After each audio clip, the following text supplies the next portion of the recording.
Tertúlia. Boa tarde a todos. Hoje é dia 30 de junho de 2014, uma segunda-feira.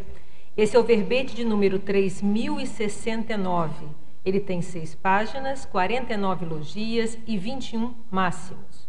O tema é Convivência Familiar Sadia, da especialidade Conviviologia. Quem escreveu esse verbete é a professora Juliana Nicolau, que está aqui muito bem assessorada pela família, né? Você até brincou provando a convivência sadia. Então vamos saber um pouquinho da Juliana. A Juliana Nicolau é tecnóloga brasileira, natural de São Paulo, voluntária da Conscienciologia desde 2006, docente em Conscienciologia desde 2006 e tenepsista desde 2009. Então vamos à definição. A convivência familiar sadia é a condição de interação rígida, interassistencial e evolutiva entre as consciências, homens e mulheres, consanguíneas ou parentes. Na pensenologia, destacamos o holopensene pessoal da convivência sadia, os maturopensenes, a maturopensenidade e a convergência dos materpensenes. Em fatologia, a compulsoriedade da convivência e o compromisso da convivialidade. O convívio sob o mesmo teto, o ato de cuidar do parente, o exemplarismo cosmoético. A ultrapassagem dos gargalos conviviais, a resolução dos conflitos com o uso do discernimento da razão e o uso da criatividade para superar as crises. E o papel do intermissivista na célula familiar. Em parafatologia, a relação paraprocedencial da família, a prática da varredura energética na base intrafísica familiar, o contato com familiares dessomados, as avaliações pré-ressomáticas dos potenciais familiares, a sustentabilidade energética familiar e a análise das holobiografias do grupo e o desassédio grupal. Na argumentologia, vocês têm uma tabela aí com 36 cotejos entre trafores e trafares para análise da convivência familiar sadia ou patológica. Na remissiologia, destacamos 5 verbetes: acerto grupocármico, autodiscernimento afetivo, interprisiologia, libertação do clã e travão familiar. A convivência familiar sadia é conquista evolutiva importante para a efetivação dos acertos grupocármicos, proporcionando o desassédio grupal através do autoposicionamento íntimo. Você convive sadiamente com a família? Ou ainda se queixa e espera sempre ser assistido? Na mega-análise da equipe do Psicosapiens temos interassistencialidade, comunicabilidade, desassedialidade, consanguinidade, responsabilidade, interprisão, recomposição, ortoconvivência, intercompreensão, harmonia, família, afeição, rigidez, fraternismos, sociabilidade, confiabilidade, grupocarmologia, intrafisicologia, evoluciologia e conviviologia. Então, antes de começar com as perguntas, a gente quer saber a questão do contexto, né? O que te fez se motivar para escrever um verbete com esse tema? Eu estava escrevendo na verdade, sobre dupla, né? Por um artigo lá da revista Consciência. E na dupla a gente vê que um casal convencional ele pode se transformar numa dupla evolutiva. E aí, após o artigo, eu pensei assim, então, fazendo como se fosse um crescendo, uma família que não é saudável, né, no caso nosográfica, através de técnicas e de autoposicionamento, de querer, então também uma família que não é saudável, ela pode se tornar uma família sadia. Uhum. Então, aí eu pensei de estudar sobre isso, e aí eu não sabia muito bem por onde começar, e numa mini tertúlia, o Valdo até comentou que a nossa família é a nossa primeira oportunidade de fazer assistência, é o nosso primeiro grupo de contato. Então, foi daí que eu falei, então, eu acho que vamos estudar melhor isso, se é o nosso primeiro grupo de contato. E a gente já é reprovado, né? Então, vamos tentar estudar sobre isso, ver se é possível realmente, de uma família que não é sadia, se tornar qualificar as relações, né? Isso. Bom, então vamos às perguntas. a verbetógrafa, a professora Juliana, em Fatologia, na página 18, quinta linha, de baixo para cima. Como chegar a estes acordos grupais de não pensar e falar mal dos outros dentro da própria família? Como cortar o mal das fofocas pela raiz? Quando eu comecei a pesquisar sobre a família sadia, foi até interessante que foi bem na época que meus pais mudaram para Foz do Iguaçu. Então, a gente estava tendo mais contato do que quando eles não estavam morando aqui. Então, a gente se encontrava naquelas almoços de domingo, aquelas reuniões familiares que sempre ocorrem. E é natural, assim, de às vezes você acabar fazendo um comentário sobre alguém, e isso não é sadio, né? Principalmente se for com a intenção de só falar mal, né? Uhum. E aí é interessante que tem que ter um acordo com as pessoas. Vamos fazer o seguinte, sabe? De você conversar, olhar nos olhos mesmo da família e falar assim: isso aqui não está levando a nada. Só fazer esse comentário por esse comentário. Uma coisa é: essa pessoa não é bacana. Não vamos ser ingênuos de achar que todo mundo é bonzinho, mas também só falar mal por mal e não vai levar a nada. Então, eu penso que tem que é possível conversar e assim, sempre fica um de alerta. Opa, peraí, essa conversa não vai levar a nada, porque às vezes um está mais lúcido, o outro não, né? Então, a gente sentou e conversou de a gente não fazer mais isso. E às vezes acaba até acontecendo, e aí opa, peraí, então um já corta. Então é legal que às vezes quem tiver mais lúcido ali na conversa, a pessoa já dá um alerta de que aquela conversa não está sendo muito bacana. Então dá para se conversar assim e entrar nesse consenso. Interessante, né? E a abertura também da família de topar esse desafio, né? Patologia, na página 19, né, na outra página, na segunda linha. Quais são algumas das diferentes formas de superação da interprisão grupocármica? Eu vejo que para a gente fazer assistência, para a gente sair da interprisão, é como se a gente precisasse ter na fatologia também sobre a criatividade. Você precisa, às vezes, ter uma criatividade de como fazer para resolver aquilo. Não existe uma forma que aquela fórmula milagrosa que vai resolver. Eu penso que às vezes pode ter como se fosse uma tentativa e erro. Você faz de uma forma, você faz de outra, não deu certo. Essa foi melhor. E eu vejo que às vezes pode ser que a gente queira resolver com uma coisa só. E às vezes eu acho que existem várias fórmulas assim, e pequenos detalhes, sabe, do dia a dia, da pessoa ver o seu exemplarismo, às vezes você levar um mimo energético para a pessoa, fazer um trabalho energético, mandar boas energias. Então existem várias formas que ao longo do tempo eu penso que pode ser melhorado a situação com a pessoa. Uhum. Para a patologia, página 19, final da quarta linha. Como podemos estudar melhor as interrelações profundas da ficha evolutiva pessoal? Essas interrelações, eu penso que, na verdade, às vezes a gente acaba não estudando e não levando tanto a sério quem são essas pessoas que são nossos parentes. Às vezes a gente acaba deixando passar.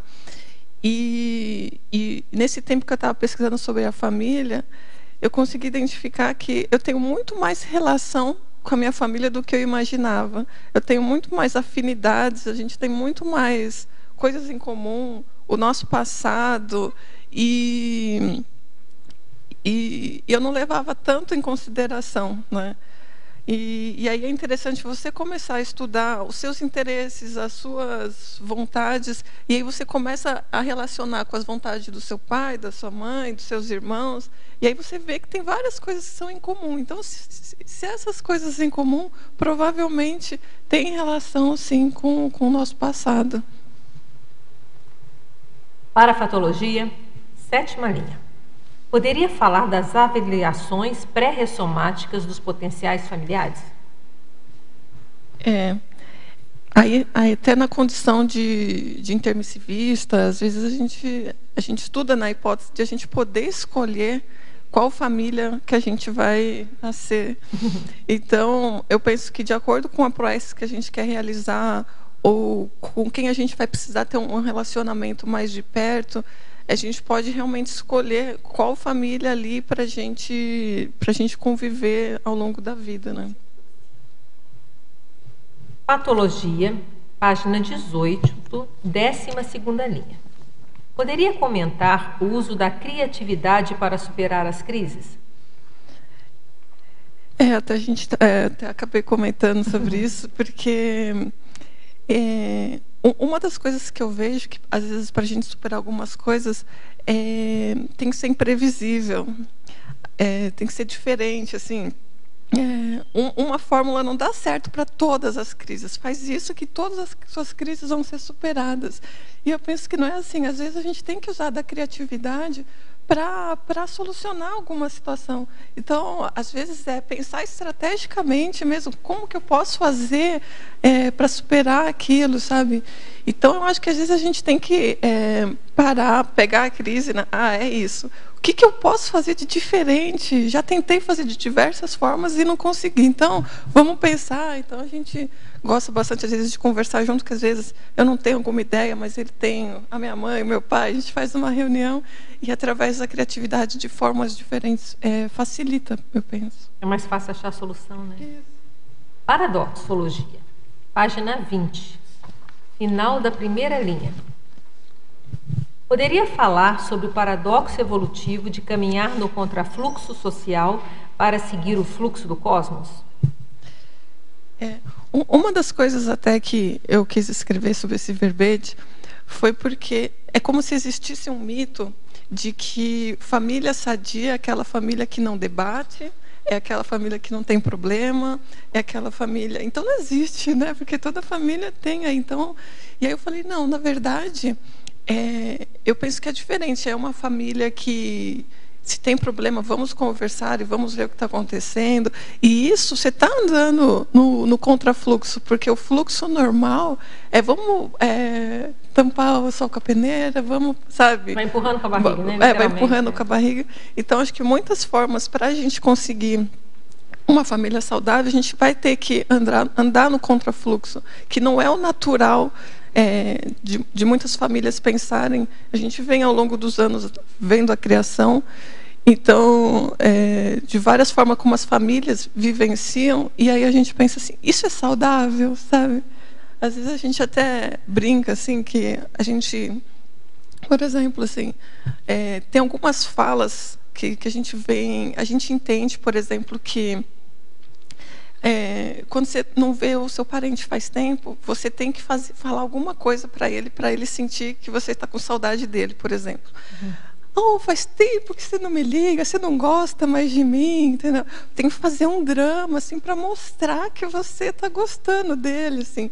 E aí você vê, às vezes são frases tão dramáticas, frases tão que não precisa disso. Então, até reavaliar as falas que a gente utiliza para ser saudável. E se a gente cresce de uma maneira que a gente vê que algumas frases que são até nosográficas e a gente continua usando, a gente tem que reavaliar. Então, reavaliar nossas posturas, nossas falas, para a gente conseguir ser saudável de fato. Descondicionar, né? Porque muita coisa é condicionamento, né? A gente fala até sem pensar.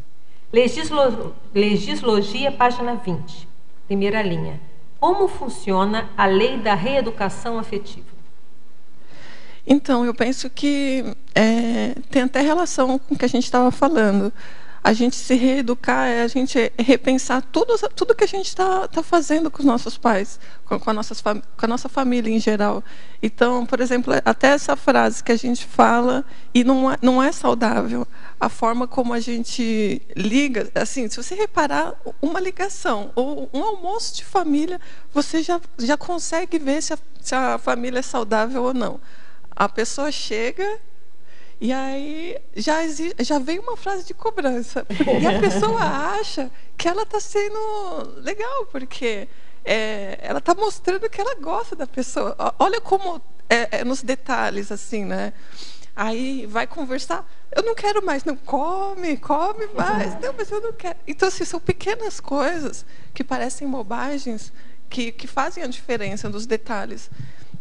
Então, eu acho que tem que repensar toda a forma como a gente trata. Então, por isso que eu até pensei, quando eu estava estudando na dupla, quando é um casal convencional, e aí você quer deixar agora sendo dupla, a gente tem que reavaliar nossas atitudes. Então, nesse crescendo, a gente reavaliar como a gente trata a nossa família também. Você quer perguntar? Aproveita. Está funcionando, pode ir. Você podia comentar mais sobre a lei da reeducação afetiva ali na primeira linha da legislação? Posso sim. A gente estava falando assim de a gente pensar como que a gente faz para a gente... porque que acontece? Você é jovenzinho, né? Então você na verdade está aprendendo agora. A reeducação é muito que acontece assim. Nossos avós nos traziam o que é a afeição para eles. Passaram por nossos pais, que passam para a gente, e nós vamos passando adiante. E muitas vezes o que passaram antigamente para a gente ainda já está ultrapassado muitas vezes, só que a gente só vai repetindo.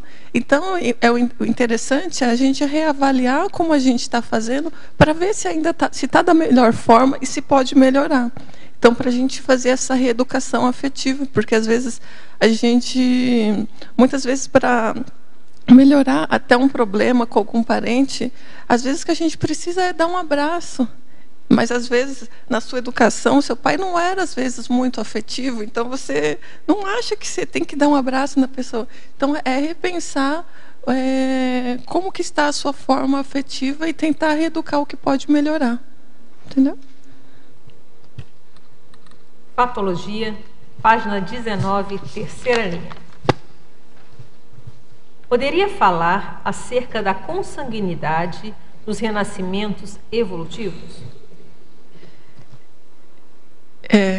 A consanguinidade, então, são seus parentes, e aí esse renascimento. Eu penso que a gente pode levar muito a sério essa questão de ver quem são os nossos parentes e o que a gente pode fazer com eles.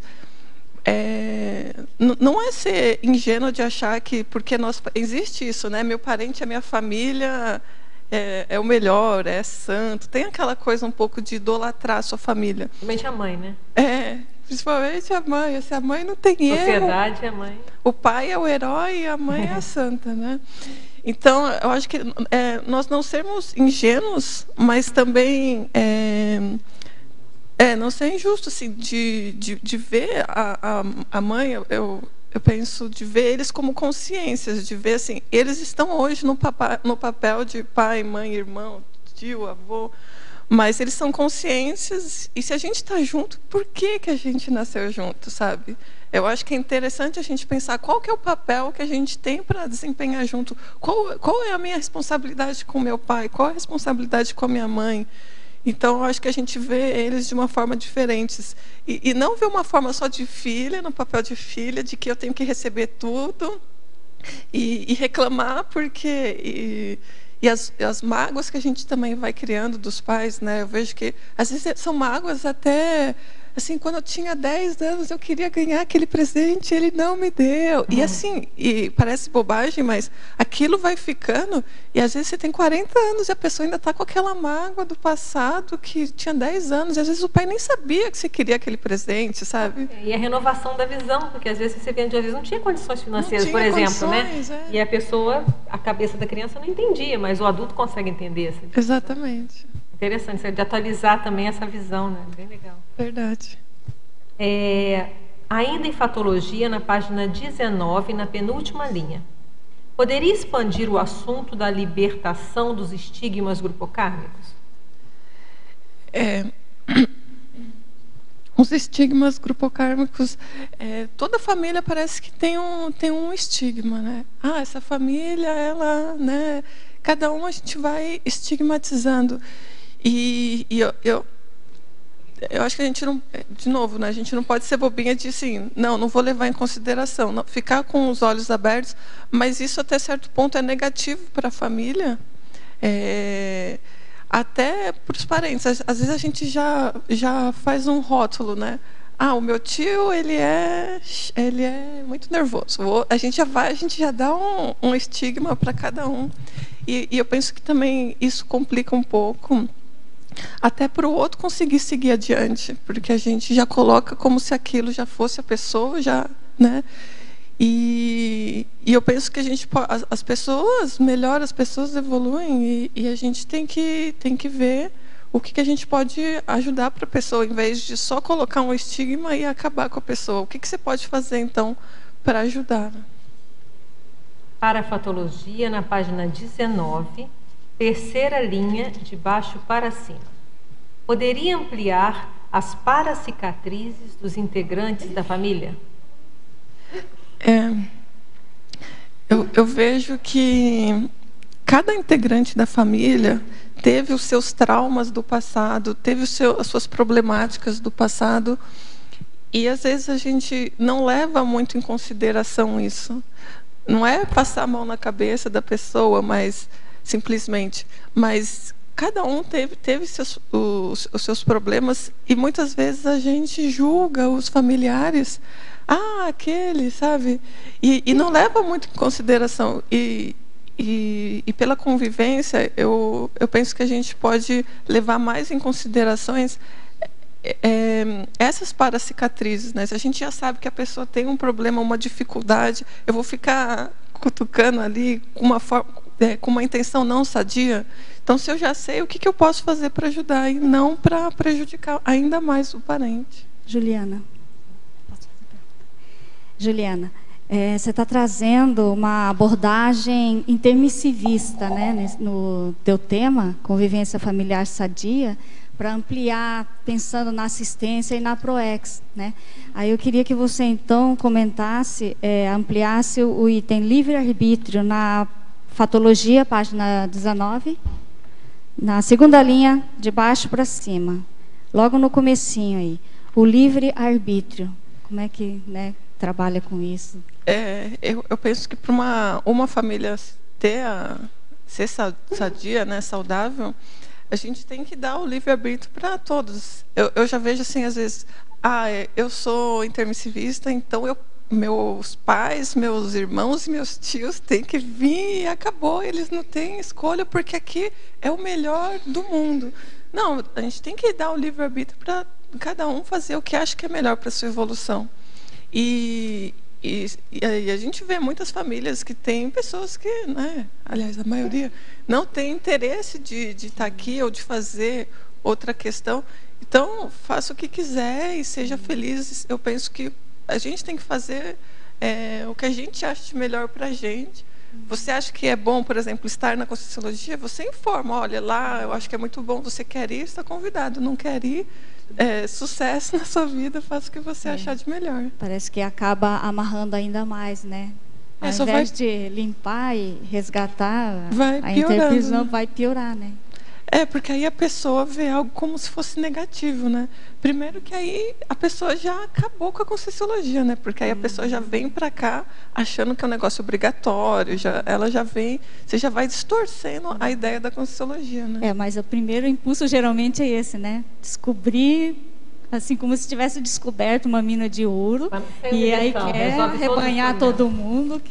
Não, eu vejo que até certo ponto é sadio você convidar a pessoa para vir para algo que você acha positivo, mas com o livre-arbítrio de ela decidir se ela quer frequentar ou não, né? A diferença de informar para o convencer. Uma coisa é você passar uma informação na hora que a pessoa está e a pessoa pega ou larga. Sim. Exatamente. Outra coisa é, não, você tem que fazer isso. Exatamente. E pelo exemplo também, né? Que o exemplo fala mais, né?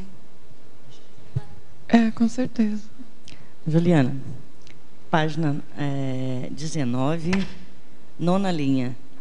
Entrando um pouquinho aí. A lucidez intermissiva possibilitando autodecisões em favor da superação das interprisões grupo-kármicas. Na parafatologia? Parafatologia. Nona linha. Na nona. A lucidez intermissiva possibilitando autodecisões em favor da superação de interprisões grupocármicas. Aí aqui, de novo, a gente trazendo a questão do intermissivista. Então, ser intermissivista é bacana, mas a gente traz mais responsabilidade para a gente, né? Se nós estamos naquela família e nos identificamos sendo intermissivistas, a gente tem mais responsabilidade diante de várias atividades, de tentar trazer, de tentar melhorar o nível das conversas, tentar melhorar o padrão da energia da casa, tentar, assim, tem essa responsabilidade por fazer isso. E eu até tentei estudar isso. Eu não estou dizendo aqui que eu tenho uma família total, sadia, e a gente não tem problema nenhum. Eu quis estudar esse tema porque quando a gente sabe que quando a gente está estudando, a gente consegue, uma forma muito boa de a gente melhorar aquele item. Então eu vejo que... Oi? Eu vejo que uma forma interessante, se a pessoa... não precisa se culpar, eu não tenho uma família sadia, mas você tentar ver, no papel do intermissivista, o que você pode... Até onde você pode ir, que você também não esteja interferindo negativamente, mas até onde você pode ir que possa contribuir com algo na família. Então, você falou da responsabilidade, está falando de intermissivismo. A convivência de pais intermissivos, na página 20, e filhos intermissivistas. Tem muita gente que... Eu considero que a gente tenha essa relação de filhos intermissivistas e pais intermissivistas, não? E muita gente fala assim, isso é a melhor coisa do mundo, porque vocês fácil, não têm problema nenhum, né? Porque todo mundo aí... fluidíssimo. Tá todo mundo com uma lucidez maravilhosa e não tem problema. Até um dos motivos de eu também querer escrever sobre isso é que tentar tirar esse mito que não... Claro, existem coisas positivas, com certeza, mas a gente está aqui para tentar superar diversos atributos, tem de relacionamento e tudo mais.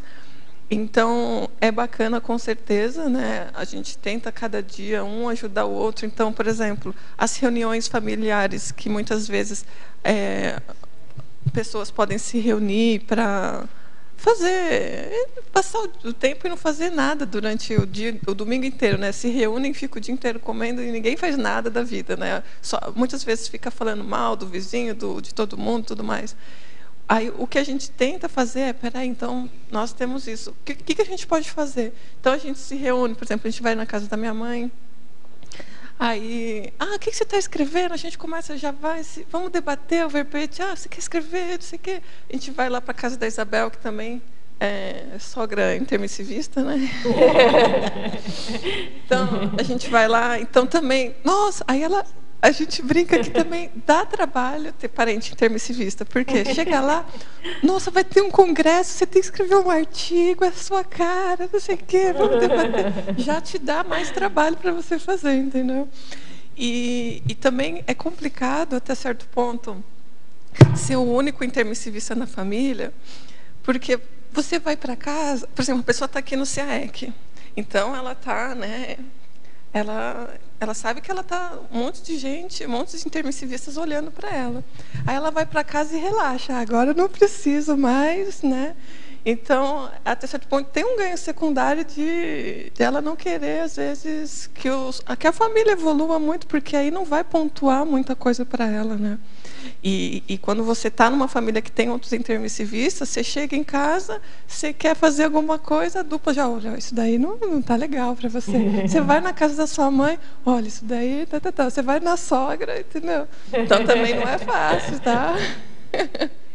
Então, eu estou brincando, mas é como isso ajuda bastante também, né? Porque o seu dia a dia, olhares, né? O tempo inteiro você está ali, estão te olhando o tempo inteiro, e é positivo, né?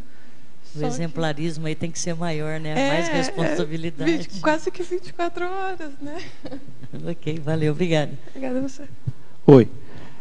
Na trinomiologia tem um trinômio bem interessante ali, que é o trinômio agrupar, desagrupar e reagrupar. Isso tem a ver com aquilo que a gente sempre ouve, de que quando você se posiciona na família, vai dar aquela mexida, tal. Tem como aprofundar um pouco mais?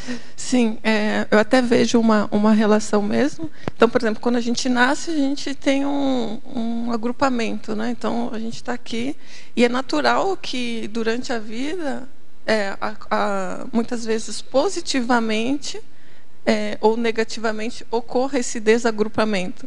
Então, por exemplo, a gente morava lá em São Paulo. Eu acabei vindo morar em Foz do Iguaçu e a gente ocasionou de a gente ocorreu um desagrupamento, né? E aí, por vontade deles, eles vieram morar em Foz, então ocorreu um agrupamento.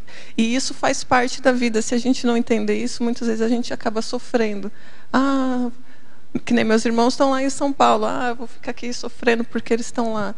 E eu penso que faz parte, que é o momento, daqui a pouco, às vezes, eles vêm morar aqui, ou eu vou morar lá, ou a gente vai morar em outro país, ou em alguma coisa. Então, é bacana a gente estar lúcido para entender que faz parte esse processo, né, durante a vida. E o que eu acho mais interessante ver com quem a gente hoje está agrupado, qual que é o meu papel com essas pessoas que estão no meu grupo, né? Obrigado. Em fatologia, na 5ª linha, um momento evolutivo crucial, você poderia aprofundar mais? Desculpa, na fatologia, né? Isso, 5ª linha. 5ª linha, momento evolutivo crucial. Isso, eu vejo que muitas das vezes eu penso que a gente relaxa um pouco com relação à família, porque a gente pensa assim, eles estão aí, a hora que der eu faço alguma coisa por eles, sabe? Fica meio que... a gente tem a vida inteira para trabalhar junto, para fazer alguma coisa. E acaba não valorizando muito o dia a dia do relacionamento. Só que eu penso que tem um momento crucial que, se não fizer aquela assistência ou o seu papel, pode ser que não dê tempo, né? E a gente consegue identificar isso, que eu tenho até um caso de um amigo que o pai dele dessomou e a vida inteira ele teve problema com o pai dele. E ele sempre falava assim, depois eu resolvo isso, depois eu resolvo isso. E depois que o pai dele dessomou, agora sim, ele não consegue, ele está muito mal porque ele não conseguiu resolver o que ele tinha que resolver com o pai dele. Então, eu penso que a gente poderia valorizar mais a gente está aí com a família, enquanto a gente tem tempo para resolver, que a gente tentar dar o nosso melhor. Se o nosso melhor não for suficiente, porque às vezes pode ser que a pessoa não queira, mas você ter a tranquilidade de dizer que você fez o seu melhor, eu acho que já é bacana. Tem a Senologia, página 18, que é a primeira página, né? 3ª linha. Poderia relacionar a convergência dos Mater Pensenes com o tema do verbete? Sim. É interessante que quando você está, principalmente ainda quando você mora, né, com os pais, e está todo aquele grupo, cada um possui um Mater Pensene, cada integrante da família possui um Mater Pensene. E quando junta, né, esses Mater Pensenes, o que pode dar? Indo adiante, o da casa, qual que sobressai? É um Mater Pensene positivo ou é um negativo, né? Então, eu acho que também é respeitar o Mater Pensene do outro. Se o outro tem aquele Mater Pensene, às vezes, não, você não pode ser assim. Assim, claro, a gente tem que ajudar, mas também, se a pessoa não quer, a gente vê muita mãe que às vezes quer que o filho seja de um jeito e sofre com isso, e às vezes não é. Você tem que fazer o seu melhor, mas se não for suficiente, deixa ele seguir a vida do jeito que for, né? Patologia, página 18, 6ª linha. Poderia comentar os itens: o perdão sincero autoassistencial e heteroassistencial, o perdão incondicional e o perdão para a autolibertação. O perdão, eu vejo eu vejo uma coisa muito séria diante da família. Até o Mário, nos cursos deles, ele fala muito sobre perdão. E teve uma preceptoria que ele fez, até um exercício comigo, que foi muito bom. Ele fazia a gente pensar... ele ia falando o nome das pessoas. Como é que está sua mãe? E ele ia sentindo a energia, né? Assim, ele já ia percebendo se tinha algum problema. E aí eu levei isso para mim, assim, de tentar fazer trabalho energético e pensar assim, vai pensando todos os parentes da sua família. Então, pai, mãe, avô, tio. Tem um que às vezes para, né? A gente, no fundo, a gente sabe qual que tem algum problema.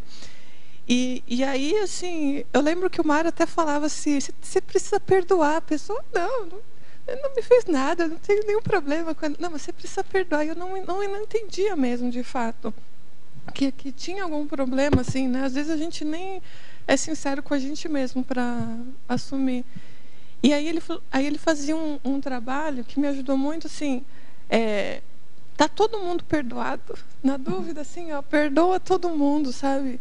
E aí a gente fazia, eu levei isso para o meu dia a dia, assim, de fazer esse exercício, de estar todo mundo perdoado, não estão devendo nada para mim, e me desculpe se eu fiz alguma coisa de mal para vocês, sabe? Porque a gente, principalmente, traz às vezes mágoa de outras vidas ainda, que então a gente não lembra de fato, mas fica aquela energia mágoa muito tá lá, né? Tá lá, às vezes você não lembra exatamente, né? Mas fica aquela... Você não pode ver aquele parente, pronto, ele chegou no aniversário ali, pronto, acabou a festa, né? Porque você não pode nem olhar para ele. Então, na dúvida, perdoa, e isso é muito sério, assim, é mais sério do que eu pensava. Então, e contribui muito para a convivência, porque enquanto você está ali sorrindo, mas você está querendo matar quase a pessoa, né? Então, e às vezes você não sabe por quê. Então, na dúvida, essa história de perdoar a todos e vamos em frente contribui muito. Fatologia, página 18 também, na última linha. Qual técnica utilizar para fazer a identificação dos bagulhos energéticos no ambiente familiar pelo grupo, quando o restante da família não está afinizado com as ideias da Conscienciologia? Como esclarecer que um objeto é um baita bagulho e deveria ser jogado fora? A minha mãe, ela é craque, assim, né? Porque eu lembro que nós éramos pequenos e minha mãe, ela sempre teve essa questão de... Ela sempre foi meio parapsíquica, assim, e às vezes eu e meus irmãos, a gente era pequeno, né? Não entendia muito. E aí ela falava, não, eu vou jogar isso fora. E todo mundo ficava contra ela, né? E me perdoa. Na época, realmente, a gente não tinha condições assim de entender de fato. E aí ela tentava explicar, e com o tempo a gente ia entendendo. Mas eu penso que uma pessoa, se ela consegue identificar, ela vai ter que bancar um negócio. Assim, não dá para querer que todo mundo fique a favor. Vai esperar até os assediadores ajudar a carregar para fora. Então, eu penso que, às vezes... tem uma pessoa ali que se ela é o epicentro ali, né, de conseguir compreender, ela vai ter que bancar muitas vezes a cara feia da família contra ela, mas se ela identificou, claro, assim, não estou falando para ninguém chegar em casa e jogar as coisas da família inteira fora, por favor, não é isso.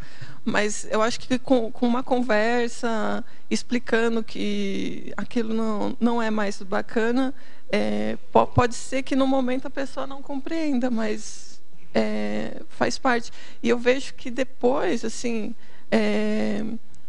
para mim, a minha mãe sempre foi exemplo disso, de que às vezes o negócio era lindo, mas ela via uma energia ruim. E isso eu trouxe para mim, assim, a criança muitas vezes ela vê como que os pais são. Então eu tenho amigas que, por exemplo, a mãe não joga fora nada. Então hoje ela também não joga nada fora. Então hoje eu já, como eu convivi com ela, sendo dessa maneira, hoje eu vejo algo que eu sinto em casa, né, que tem uma energia ruim, eu já ajo da mesma forma, porque eu também aprendi dessa forma. Então, às vezes, você pode achar que pode ser ruim, que vai vir todo mundo contra você, mas pode ser que você esteja também ensinando a pessoa a ser dessa forma, né? Claro, sem assediar as pessoas, mas com uma conversa. Oi? Se a pessoa é maior de idade, ela tem que cair fora, né? Se ela é a única que consegue enxergar e ela está compactuando com isso, o ideal é abençoar, perdoar todo mundo. E se a pessoa que está perguntando é maior de idade, ela tem que sair dali, né? Ela não vai ficar num lugar que tem bagulho energético e onde ninguém concorda com ela, né? Ela é a mais lúcida, ela tem que... Eu até penso que, às vezes, a pessoa tem 40 anos, está na casa dos pais e ainda reclama que a mãe faz alguma coisa, né, de errado, né? Aí é falta de brio, né? Aí, por favor, né? Assim, é complicado. Parafatologia, na página 19, penúltima linha. Como fazer a identificação do heterassédio extrafísico familiar? Como que eu posso dizer isso? Eu posso dizer da minha experiência, assim, que na minha casa todos são da Conscienciologia. Então, quando a gente morava junto, muitas vezes a gente identificava, assim. Então, às vezes a paz estava reinando na casa. Então, estava todo mundo tranquilo. De repente, um começa a ficar irritado, o outro começa a xingar. Assim, peraí, o que está acontecendo? Então, foi uma experiência muito interessante de ter essa abertura na casa, de poder conversar. Opa, peraí, tem alguma coisa entrópica aqui, vamos... Aí as anteninhas já acenam e tem alguma coisa entrópica. Estava tudo tranquilo. O que aconteceu? Então, aí é interessante que a gente tinha essa abertura de, para todo mundo, a gente sentava na sala, vamos ver o que a gente pode fazer, onde começou. Minha mãe sempre foi boa disso, ela sempre fazia uma retrospectiva. A gente falava, vamos fazer a retrospectiva. Estava tudo bem aqui. Onde que passou o negócio? Então, a gente tentava voltar e, muitas vezes, dava para identificar o que era. Às vezes, meu irmão estava assistindo um filme de guerra no quarto e aquilo, enfim, sabe? Era bem interessante de fazer esse mapeamento. E aí a gente traz isso para hoje na nossa casa de fazer também. Então, tá eu e o Igor lá.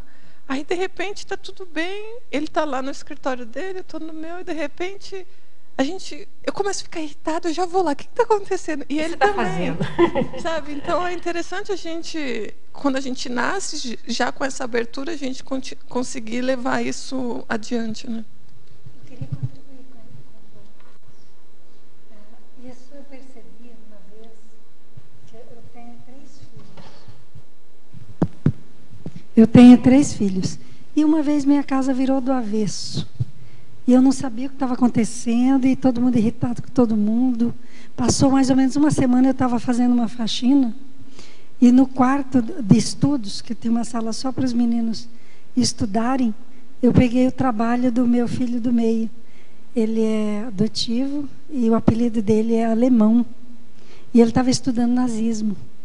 Então, provavelmente, escutou todo o padrão do nazismo para dentro de casa. E como a gente estava assim, meio inocente, não sabia o que estava acontecendo, estava sucumbindo àquela pressão extrafísica.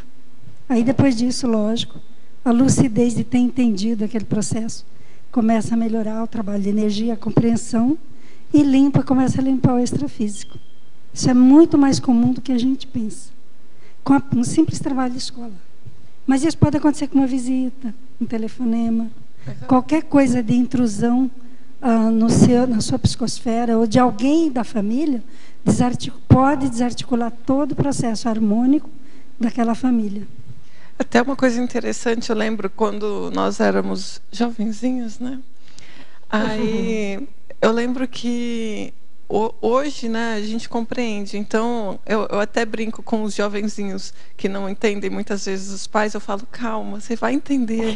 Calma, sabe? Às vezes os jovens estão irritados com os pais porque eles não entendem. Eu falo, eu também não entendi, mas a idade é uma coisa ótima que você vai, né, ficando mais maduro e compreende. E aí eu lembro que eu e meus irmãos, a gente queria sair, né, ir para as festas e tal. E E eu lembro que isso irritava muito, assim, às vezes a minha mãe ou meu pai.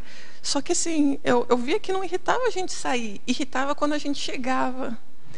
E aí eu lembro que às vezes ela não gostava que a gente saía. Claro que aí o drama do filho é: minha mãe não quer que eu seja feliz. E aí os jovens fazem aqueles dramas maravilhosos, né? Porque se ela quisesse que eu fosse feliz, ela ia me incentivar a sair, me divertir.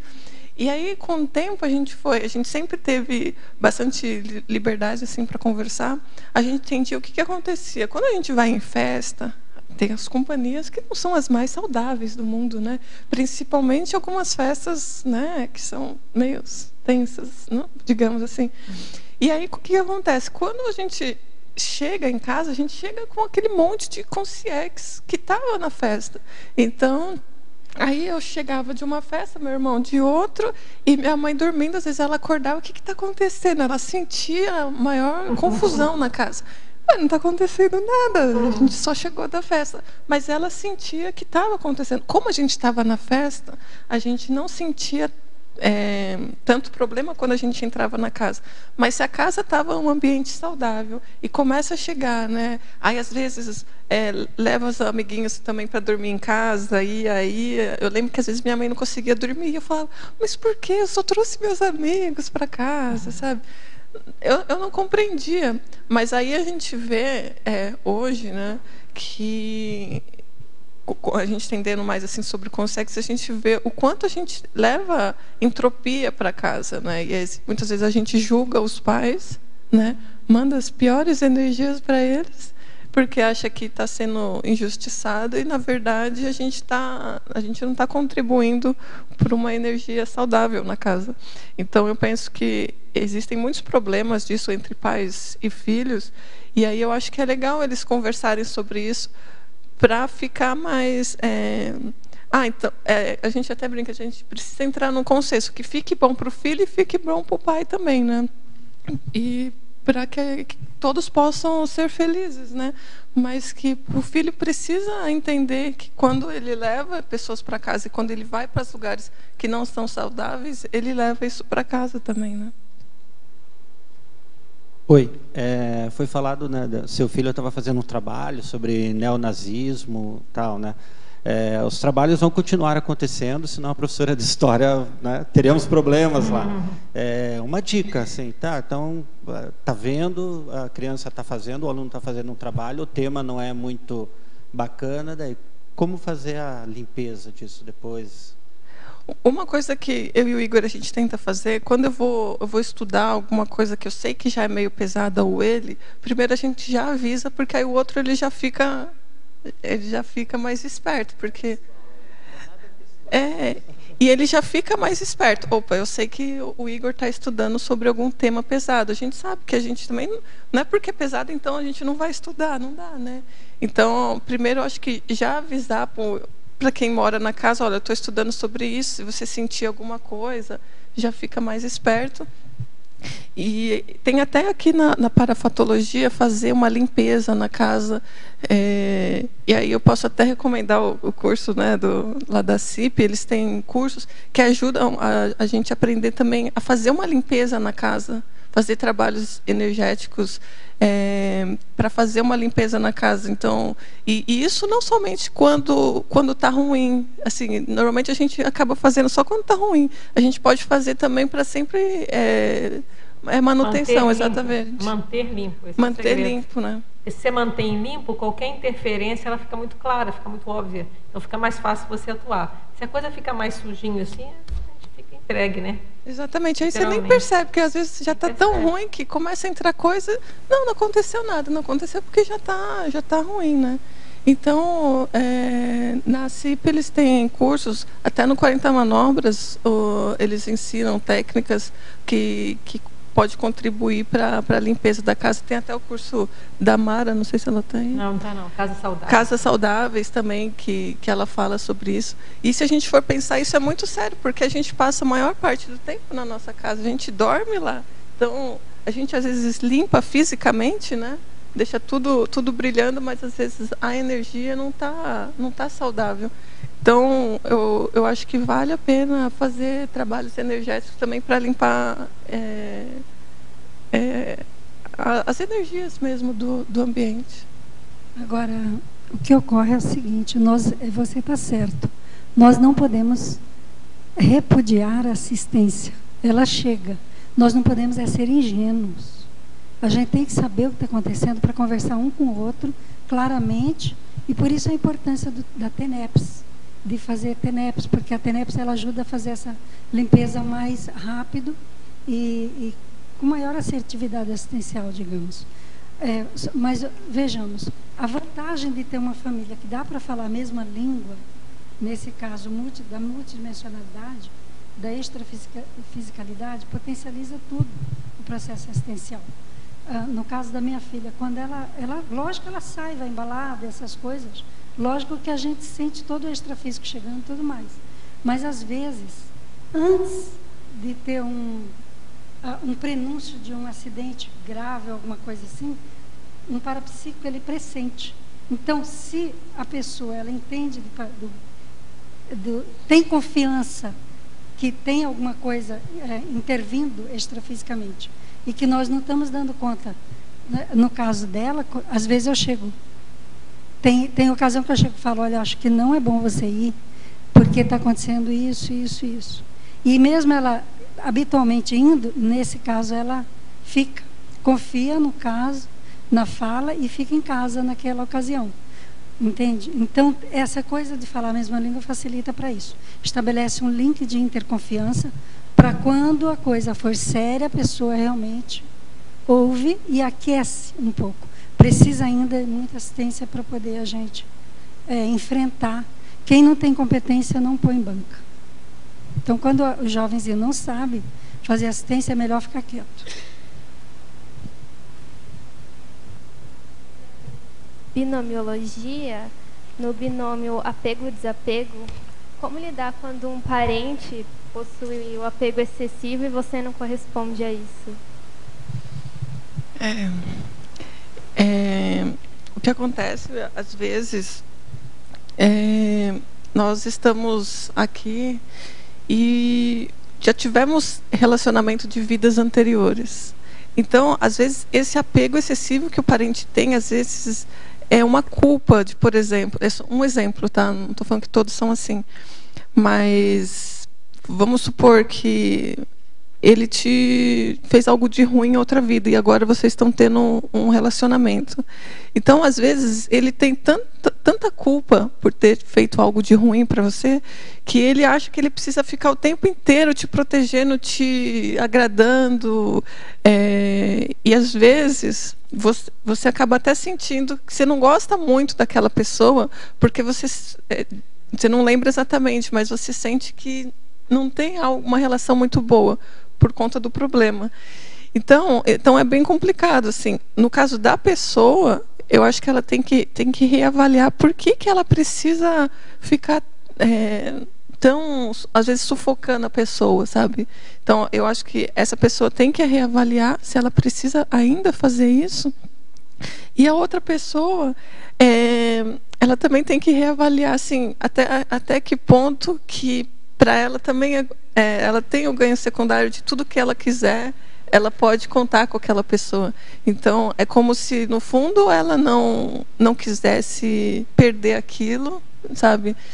E ela fica confortável com aquela situação. Então, os dois ainda não está saudável a relação, porque então precisa reavaliar da parte dos dois.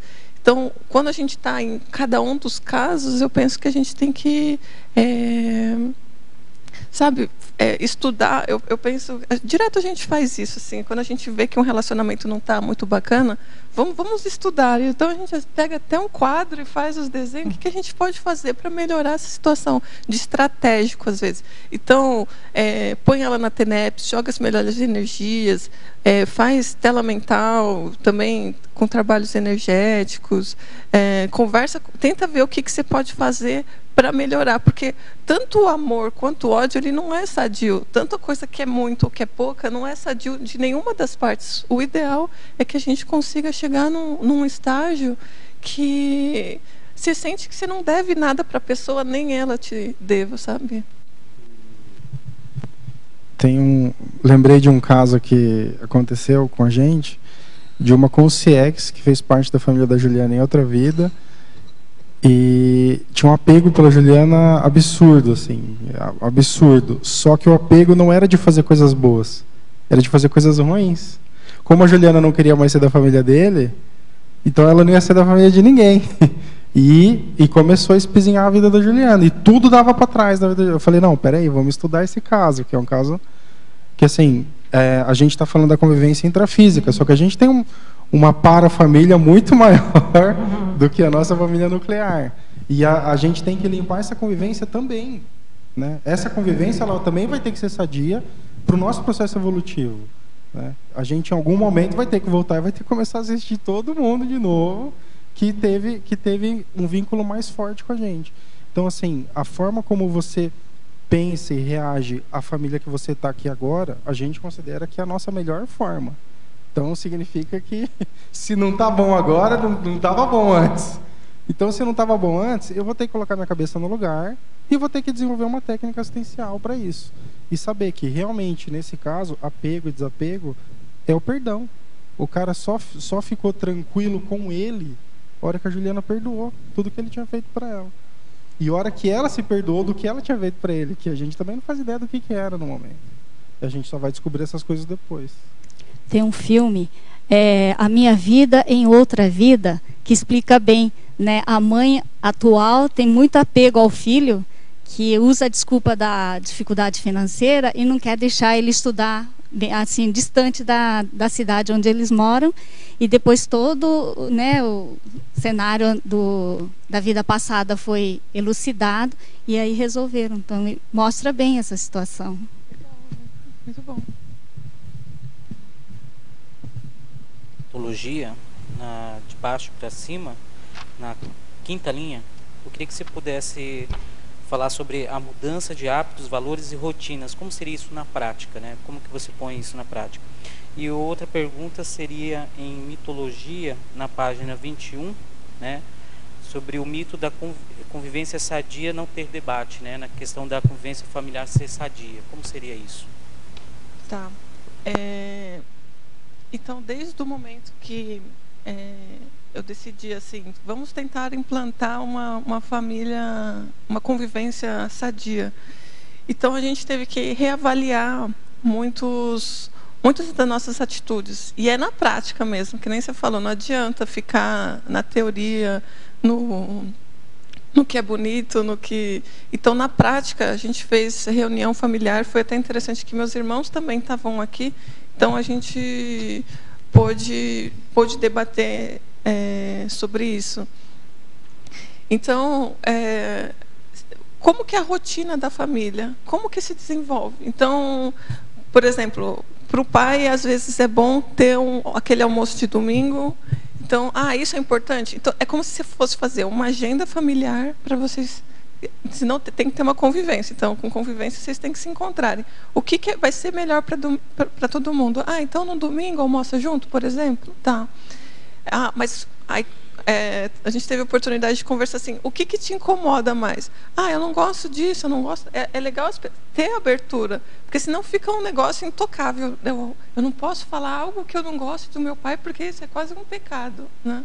Então, eu acho que de ter essa abertura, né, de estar aberto para escutar o que a sua família não gosta de você, o que você não gosta. Claro, de uma forma fraterna, né? Jogar na cara do pai todas as mágoas de todas as vidas de uma vez, né? Então, eu acho que na prática, sendo assim, né, ver o que incomoda, o que um sente falta. Às vezes, um filho pode sentir falta de um abraço do pai. Às vezes, não é um carro importado que ele quer, sabe? A gente vê cada dia mais assim, os pais, eles acabam comprando o que eles acham de fraternismo, né? Eles vão dando presente e acham que aquilo tá bom. E isso influencia, né? Numa criança que não tem fraternismo, influencia isso na vida dela adulta, né?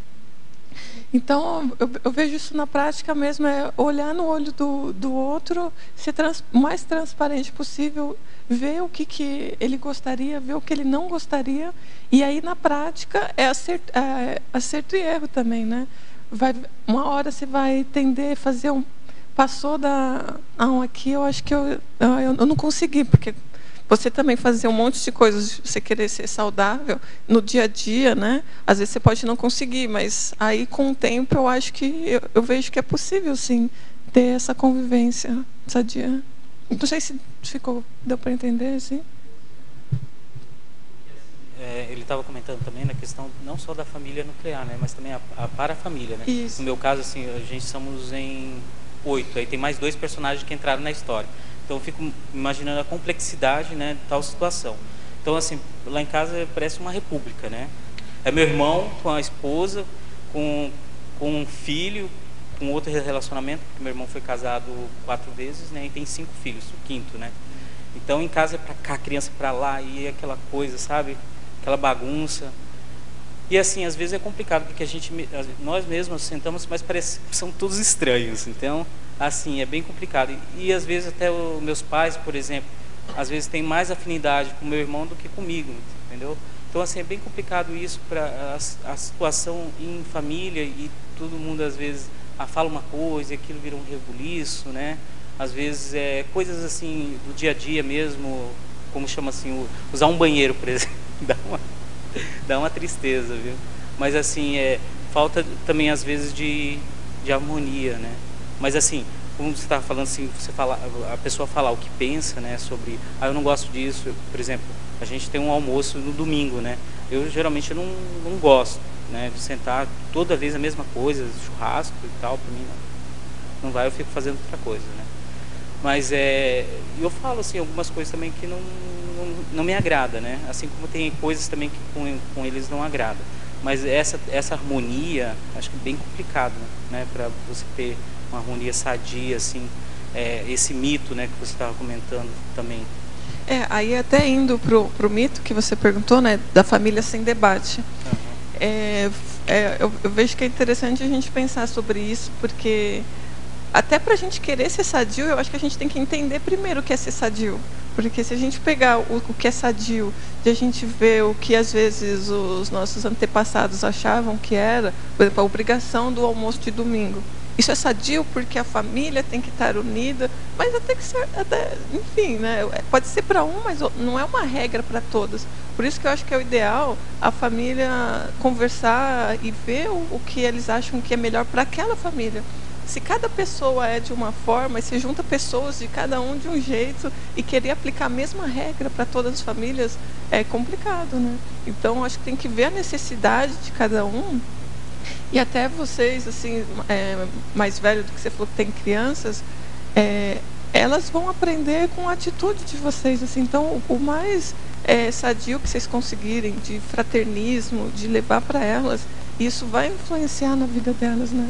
Então, a gente conversa muito. Antigamente, eu lembro que a gente tinha até um medo de debater certos pontos, porque você acha que debater é quase que bater na pessoa, né? Assim, porque eu não posso discordar do meu pai, né? Minha mãe, quem sou eu para discordar, para falar? Então, é realmente um mito. Então, para mim, está sendo uma oportunidade de eu reavaliar tudo que eu achava que era sadio, que na prática não era tão saudável mesmo. Então, o que vamos até ler a definição aqui, ó. A convivência familiar sadia é a condição de interação íntima, interassistencial e evolutiva entre as consciências. Então, é uma relação evolutiva. Então, eu tive que reavaliar todas as nossas atitudes, da nossa convivência. Isso aqui é evolutivo? Não é. Então, vamos ver o que a gente pode melhorar. Percebo assim também que os ambientes mudam muito, né? Às vezes sou engolido pelo ambiente, assim, porque cada um, por exemplo, tem meu pai que fica no quarto, aí tem as crianças que ficam no outro quarto, né? Que são duas, que do primeiro relacionamento do meu irmão, né? Que casou, separou e a mãe abandonou as crianças, que mora com a gente desde pequeno. Aí tem ele com a terceira esposa, né? Esperando outro filho com a irmã. Então é um agrupamento assim de pessoas e é, como que eu falo, bem complicado. cada situação em casa, né? Mas esse verbete é muito bom, porque aí você vê se tem o assédio também, né? Porque eu vejo que em casa tem isso, né? Mas também tem um debate, eu tenho meu posicionamento, eu sou bem claro em alguns assuntos, né? Eu deixo bem claro, inclusive para minha mãe também. Certas coisas que eu vejo que não está coerente, né? Por exemplo, esses dias, uma questão simples, né, sobre futebol. Meu irmão, eu falei assim, por que vocês perdem tempo assistindo futebol? Eu não perco meu tempo porque eu não ganho nada com isso, né? Mas para que eu fui falar aquilo? Quase os dois, meu irmão e meu pai, vieram em cima de mim, queria me linchar, né? Falei, mas como que você é chato, cara? Você não, mas realmente você não está ganhando nada com isso. É um posicionamento meu, né, pessoal, mas cada um faz o que quiser, né? E certas coisas assim eu coloco, né, e às vezes assim entra em contradição. Eu vejo assim que a pessoa mais lúcida, ela tem a responsabilidade também, né? Então, se você está mais lúcido, primeiro, você começar a trabalhar mais a energia, pelo menos no local que você dorme. Segundo, a gente tem que saber o que falar, a hora de falar, o momento de falar. Então, por exemplo, às vezes um posicionamento é importante, mas às vezes a hora não está correta. Por exemplo, vou dar um exemplo, no meio da Copa do Mundo, você falar para alguém que futebol não é importante, pode ser uma ofensa pessoal, entendeu? Porque o holopensene não está propício, concorda? Então, isso eu estou dando um exemplo para pegar esse seu gancho, né? Então, para a gente colocar, é muito importante, primeiro, que a família esteja aberta. E também saber a hora, sabe? O momento certo, a hora certa que a gente coloca as coisas. No momento, às vezes, tem aquele momento que está tudo mais calmo, né? Está tudo mais pacífico, mais tranquilo. E aí a gente pode até colocar a hora. Na minha opinião, isso é assim, assim, assado. Entendeu? Então, talvez, eu acho que um grande exercício, ainda mais você com uma família grande dessa, é um exercício também de diplomacia. É você ajudar e treinar, porque isso é um treino. Mas aí que foi o momento oportuno, né? Porque todo mundo estava feliz. Eu sei, estou pegando um exemplo assim para pegar um exemplo para a turma, né? Em função do seu caso aqui, é um exemplo assim para a turma geral, né? Eu nem sei se você falou nesse período, mas estou dando só um exemplo. Então é importante, assim, é um grande exercício que eu vejo numa família grande, essa oportunidade de morar todo mundo junto também, é pensar que esse grupo não se reuniu por acaso. Então tem toda uma raiz aí, às vezes, de outras vidas. Então, aproveita que está todo mundo no mesmo terra para tentar melhorar ao máximo, para depois cada um ir para a sua vida tranquilo. Então é uma oportunidade também. Difícil mas essa oportunidade eu vejo muito. Você enxergar pelo lado da oportunidade de, às vezes, fazer reconciliações, fazer uma série de harmonizações, às vezes pessoa a pessoa primeiro. Antes de pensar no grupão todo, vai um a um, né? Vai, melhora com um, melhora com o outro, melhora com o outro, daqui a pouco. E mas também... aqui é um super trabalho, né? O que você acha, Juliana? Não, eu concordo plenamente com isso. Eu vejo que essa questão de saber o momento é muito sério, porque senão a gente também quer fazer com que o outro evolua. Assim, a gente quer forçar que o outro faça, senão a gente também está fazendo, às vezes, errado. A forma como a gente fala, o momento, eu acho que isso faz total diferença, sabe? E também, a gente também não pode ser ingênuo de achar que, porque é minha família, eu vou conseguir ter uma convivência familiar sadia. Às vezes, a gente tem que assumir que às vezes não vai ser possível. Eu acho que assim, a gente tem que dar o nosso melhor, a gente tem que fazer a nossa parte, a gente fala assim, não, eu estou fazendo, assim, de você ter aquela tranquilidade de que você está fazendo o melhor. Mas às vezes o melhor ainda não vai ser suficiente para que todos queiram de fato evoluir e querer ter uma convivência, porque não faz parte às vezes daquele grupo. E tudo bem, eu acho que a gente também não dá para querer levar todos juntos para... Vamos evoluir todos juntos, entendeu? A minha intenção do primeiro era assim, parar para eles pensar, né, raciocinar.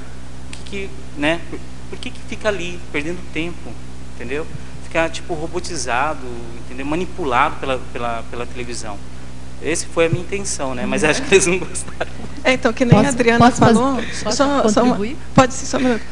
Que nem a Adriana falou, uma coisa é você falar assim, olha, a minha opinião, na hora certa, é essa.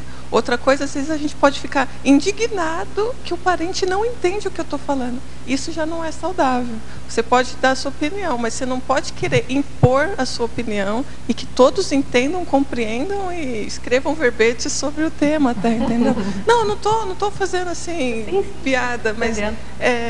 Não, mas é porque às vezes, se a gente for pensar lá no fundo, a gente quer que assim, porque é a nossa família, a gente quer que eles evoluam, eu entendo, isso é positivo, mas a gente também tem que assumir que se não, assim, tentar fazer o nosso melhor, e se não der, realmente, depois... Mas a minha família, a rotina é assim, chegou do trabalho, é televisão e novela, entendeu? Então, tu já tem essa rotina da televisão, pô, mas, enfim, né, não tem outra coisa melhor para fazer. Então, você quer contribuir? Gostaria. Assim, pela conscienciometria, a gente faz uma abordagem sempre trazendo a responsabilidade para a gente. Então, qual é o meu papel perante esse grupo? Qual é a minha abordagem? Como que eu posso qualificar a minha abordagem com quem eu convivo? E não de lá para cá, mas daqui para lá. Então, essa abordagem, na hora que você se coloca como responsável, que nem diz a Adriana, que você é mais lúcido, qual é a minha melhor abordagem? Qual é a assistência que eu posso fazer neste momento? E não pedir de lá para cá. Porque a gente está pedindo, que nem ela está falando, a gente está exigindo. E o mais lúcido exigir fica difícil, né? Você que está esperando um tempão, fala aí. Atrás de você. Filiogia, na página 20, tem como a filia ser de um lado ruim? Aí a gente colocaria na familiofobia, né? Que seria, porque filia é positivo, né? E a fobia, no caso, que seria até o medo ali de se relacionar às vezes com a família, de ter positivo. Nesse caso, a filia ela é positiva. Então, são pessoas que gostam de se relacionar com a família, gostam de interagir, gostam do lado positivo mesmo. Sim, mas tipo se relacionar de um lado ruim e mais gostar de se relacionar. Mas você está pensando, você faz um conluio, né? A pessoa também só fecha, tudo é minha família e o resto que se exploda. É isso que você está pensando? E aí, Juliana? Então, aí já não é saudável. E tem os guetos, né, que a gente fala, os clãs, as famílias, que elas querem viver só entre elas e o mundo que fica de fora. É uma cúpula aí. Nada entra e nada sai. Isso é interessante, porque aí... Olha só, foi até interessante você perguntar sobre isso. Porque eu estava estudando e eu estava conversando com o Igor. Eu falei assim, não, eu conheço várias famílias que são saudáveis. Aí ele falava, e dá exemplo. Aí eu pensava em alguma família assim, de amigos meus, que os pais se gostam, eles vivem assim, tudo juntos, e eles se gostam. Ele falou assim, tá bom, eles se gostam, mas, por exemplo, a mãe, no caso, gosta dos filhos, mas se o filho fizer alguma coisa errada para alguém, ela vai defender o filho ou vai falar que o outro? Com certeza vai defender o filho, porque ela quer o melhor para o seu grupo karma, né? Então aí já não é saudável, porque aí ela está pensando, eles se dão bem entre eles, só que não é uma família evolutiva, entende? Porque a mãe não vai falar para o filho, às vezes, o que o filho precisa ouvir para ele evoluir, que ele errou. Isso não é saudável. E por isso que é legal a gente estudar o que é ser saudável, porque muitas vezes a gente tem uma visão distorcida do que é saudável, de proteger a cria, de proteger a família. E essa proteção, muitas vezes... É muito animal, né? É bem instinto, né? Não é saudável. E o melhor por filho, às vezes, é entender. Não, você está errado nesse ponto aqui, você errou. Então, tem que melhorar exatamente nesse ponto. Exatamente. Né? Muito bem. Muito bom mesmo. Tânia? Juliana. Oi, tudo bom? Aqui na parafatologia, na quinta linha, de baixo para cima, no final da quinta linha, disponibilidade do parente em ser cobaia de técnicas energéticas. Uma grande ajuda. Então, isso é muito interessante, porque nós que estamos aqui querendo desenvolver o parapsiquismo, por exemplo, você quer desenvolver o arco voltaico. Como é que você vai fazer o arco voltaico no sofá, assim, né? Você precisa fazer com alguém.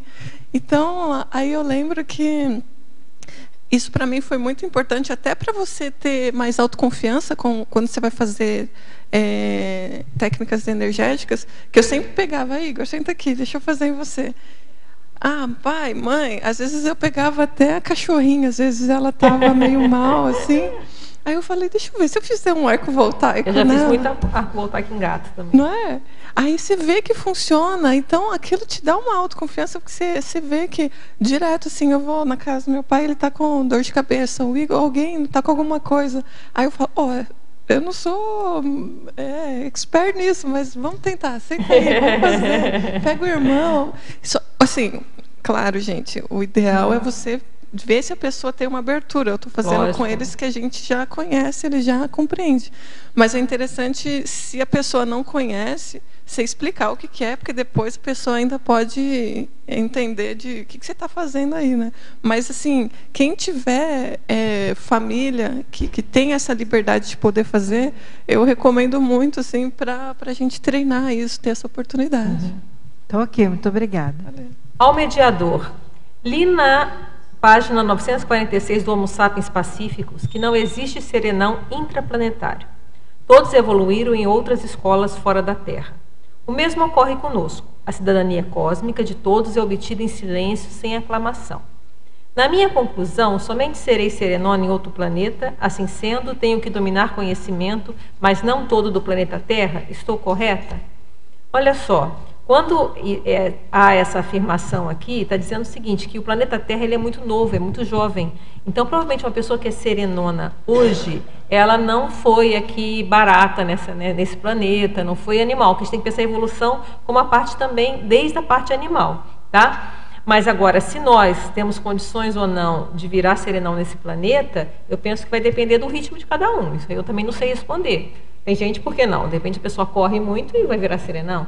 Agora, o que eu acho mais sério é quando a gente pensa em conhecimento, é pensar no conhecimento prioritário. E eu vejo que o conhecimento prioritário ele não vai variar muito em termos desse planeta ou de outro planeta, né? Porque a consciência é uma só. Ela está se manifestando aqui nesse planeta, mas como poderia estar se manifestando em outros planetas.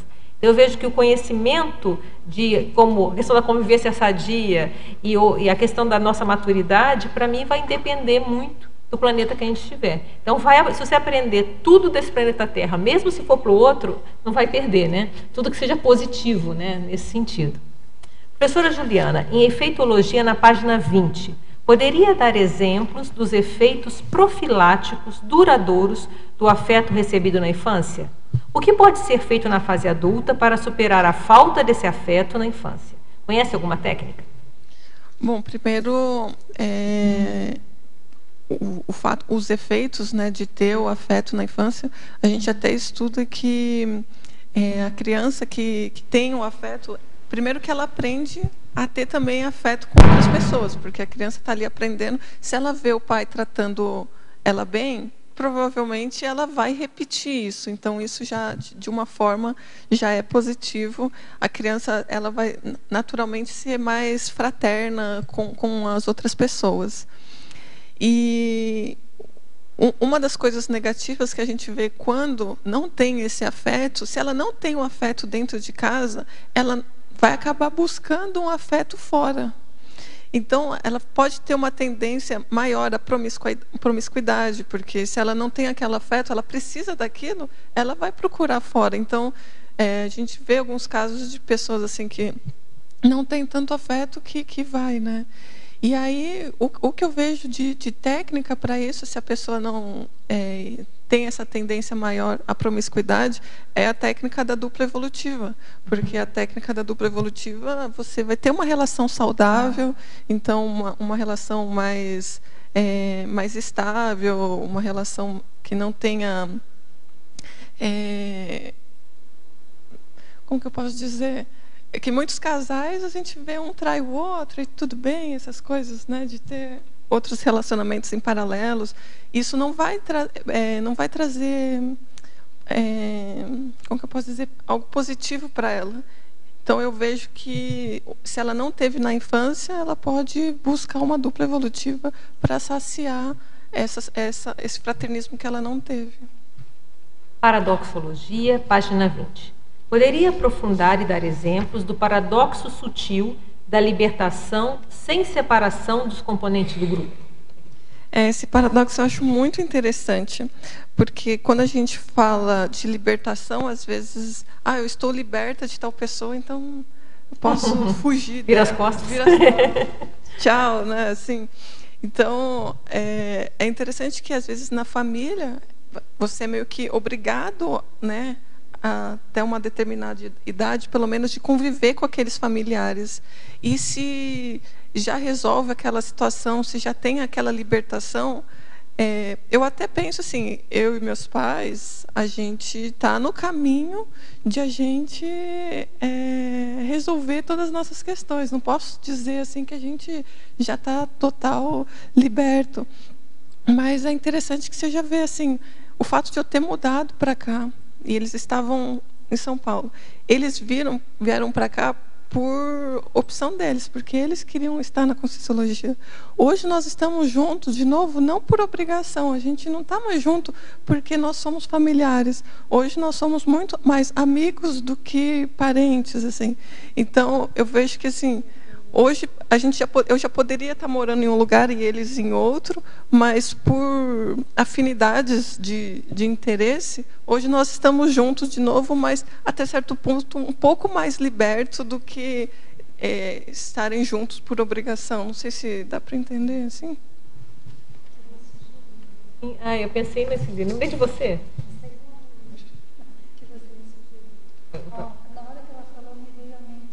Um filme e um livro. Vamos ver se é o mesmo. O filme é Parente à Serpente, que é bem característico da interprisão. E o livro é Juntos, Porém Livres. Esse mesmo, que você que me indicou esse livro. Na hora eu lembrei, eu falei assim, não, mas foi ela que indicou, ela vai falar. Esse livro ele é interessante. É verdade. Porém Livres. Ele é de dupla, mas vale para todas as relações. Legal. Patologia, página 18, 8ª linha. Poderia falar a respeito do acerto antes da dessoma e na 9ª linha, o ato de cuidar do parente? O acerto antes da dessoma, a gente já vi vários casos assim de famílias que têm aqueles problemas até entre pais e filhos, e às vezes o pai está internado, e aí o filho vê assim como até quase que últimas oportunidades de ele limpar aquela situação e até ele conseguir. E aí é muito interessante que parece que depois que acerta, aí às vezes o pai dessoma, assim, nas últimas horas, a gente já viu algumas vezes assim, né, de que parecia que assim, é como se estivesse às vezes segurando aquele parente para resolver aquela situação, e parece que quando limpa a pessoa vai. Isso a pessoa comum, vai, né? É comum de ver, né? Então é o acerto mesmo antes da dessoma. O interessante é a gente não esperar os últimos minutos, né, que a gente consiga fazer o quanto antes. Mas se tiver que ser antes da dessoma, ainda é mais positivo. E qual que é o outro? Não, era isso mesmo, o ato de cuidar do parente. O ato de cuidar do parente. Muitas vezes eu vejo que quando a gente está em situação assim, como se fosse uma hierarquia, né? Tem o vô, a mãe, o filho. A gente espera muito quando a gente está numa situação mais jovenzinha. A gente espera muito receber. E eu vejo que nós temos o papel também de cuidar, de ter fraternismo. Não é porque às vezes ele é mais velho que ele vai ter mais condições assim de ajudar. Então eu vejo que nós temos condições desde criança ajudar o avô. A gente vê às vezes a criança chega, dá um abraço num avô, assim, avô às vezes aquilo já para ele já é tudo, assim. Então eu vejo que o fraternismo é muito importante. Patologia, página 19, 4ª linha. Poderia comentar sobre o bom humor sendo importante na convivência saudável? Sim. Eu vejo o bom humor, ele resolve muitas coisas, assim. Às vezes está aquele clima muito tenso. Eu falo que meu pai ele tem um bom humor, assim, que eu falo que é um bom humor muitas vezes desassediante. Que a gente está na família, às vezes está aquela tensão, está cheio de problemas, né? A gente está no dia a dia, tem que pagar as contas, tem que estudar, tem que resolver um monte de problema. E às vezes eu lembro que meu pai chegava, ele já dava aquele sorriso, aí parecia que tudo estava resolvido, sabe? Claro, não estava resolvido, mas aquilo às vezes te dá um gás para você seguir em frente, sabe? Alguém te dá um sorriso, alguém até fazer uma piada, descontrai, desdramatiza às vezes. Eu acho que isso é muito importante. A gente às vezes quer fazer uma assistência só séria, tal, e às vezes não resolve tanto, e às vezes com bom humor eu acho que facilita muito.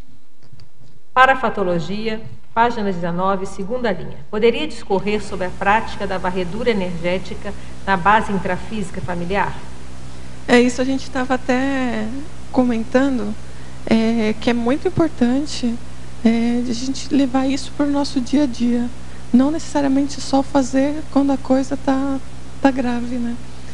Então, a gente até tenta fazer isso, de chegar, às vezes você viajou, chega, faz aquela varredura, vê, tá tudo bem. Não, peraí, aqui não está muito bem. Você vai lá na cozinha.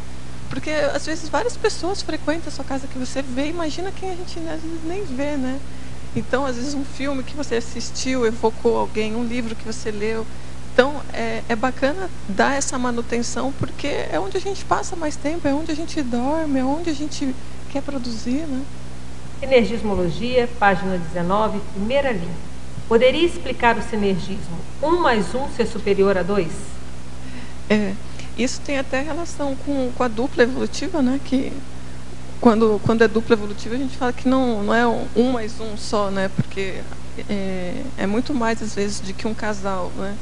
Então, até mesmo na família, quando a gente está nessa questão de querer ser mais sadio, querer ser mais produtivo e evolutivo, muda muito a interação. A gente vê que se pega 2 entes ali familiares, mas que eles têm a questão de querer o melhor para todos, você vê que aquilo muitas vezes reverbera muito mais forte na família, assim, pelo exemplo deles, pelo dia a dia do que eles fazem. Então, até o que a gente estava comentando, que você vê ali um monte de parentes, o que fazer. Eu vejo que quando tem muita gente, às vezes o melhor a fazer é o exemplo mesmo. Eles vão ver através do seu dia a dia, de como você faz. E às vezes a gente fala e não resolve mesmo.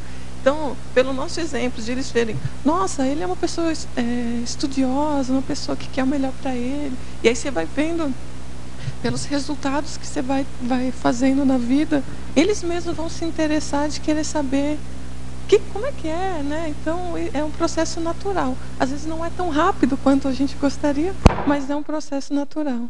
Principiologia, página 19, penúltima linha. Poderia ampliar o princípio de ninguém perder ninguém? Isso serve tanto na dessoma quanto até no dia a dia, assim, que às vezes um filho passou numa universidade longe, aí o pai às vezes faz um drama muito grande, porque eu vou perder, ele vai morar longe, e aí fica aquele sofrimento, né? E na verdade ele está indo evoluir, ele está querendo estudar, ele está querendo o melhor para ele. E na dessoma também, a gente sofre muito quando algum parente, né, dessoma, e a gente acha, mesmo aqui na Conscienciologia, assim, a gente estuda bastante, só que na prática a gente sabe que não é tão simples assim. Então é interessante a gente ir criando sinapses para quando aquilo ocorrer, a gente está cada dia mais forte, né? Não vai ser assim, a gente estuda, então agora já entendi. Aí acontece, a gente sofre, porque a gente está criando sinapses, na verdade, né, para isso. E, na verdade, é interessante a gente pensar, ninguém perde ninguém. A gente estava aqui e a gente ainda vai se reencontrar, se for necessário, em projeções, em outras vidas, enfim, né? Tecnologia, página 19. A realização da técnica do arco voltaico crânio-chacral nos integrantes da família. Essa técnica pode ser aplicada em familiar com doença crônica? E em familiar que tem marca-passo? A gente estava até comentando, né, do familiar ser cobaia. Eu acho que o mais sério é, primeiro, saber se o familiar tem interesse de sentir. Porque às vezes você acha que, não, isso vai ser muito bom para você, senta aí que eu vou fazer, e ele não quer. Isso eu acho que não é positivo, né? Não é sadio a gente querer fazer, mas às vezes a pessoa não se sentir bem. Então eu acho que isso é o mais sério de tudo. E eu não sei, eu não vejo problema de se tem alguma doença. Você sabe, Adriana, eu acho que não tem problema, né? Eu acho que vai tentando, faz devagar. Primeiro a pessoa tem que ela tem que querer, né? Aceitar, né? E depois vai sentindo, se der algum tipo de alteração, para. Acho que pode ir aos poucos. Era bom, né? até um médico poder dizer melhor isso aí. Conforme for, né? Ver um dia que o Pedro Fernandes estiver aqui, aí faz essa pergunta. Tá né? legal. Uma boa, que aí já checa com o médico, a gente fica mais seguras, né? Juliana, Estrangeirismologia, na página 18. Poderia explicar o Consensual Freedom? Até a gente estava falando do livre-arbítrio no início, né? Eu penso que a gente tem que ver que os parentes, a gente fala assim, meu pai, minha mãe, meu irmão, é meu, assim. E a gente esquece que eles estão consciências e que estamos todos aí em evolução. Hoje nós estamos no papel, é como se fosse um teatro, né? Então, eles estão aqui com esses personagens, então cada um é isso. Mas a consciência, ela é livre, né? A consciência, ela não é de ninguém. Ela está nesse personagem. A gente toma posse do personagem da pessoa. Ele é meu e você quer que ele seja do jeito que você queira, né? Então, acho que a gente precisa reavaliar essas ideias que a gente tem, né? Eu quero você como eu quero, né? Já diz a filosofia do Kid de Abelha. Patologia, página 18, quinta linha. Poderia discorrer sobre a hora da mudança e a seguir o momento evolutivo crucial? Eu acho que assim, a hora da mudança era aquilo que eu estava falando. Eu identifiquei, assim, primeiro existe a dupla, né? E depois eu falei, não, acho que pode fazer um crescendo para a família.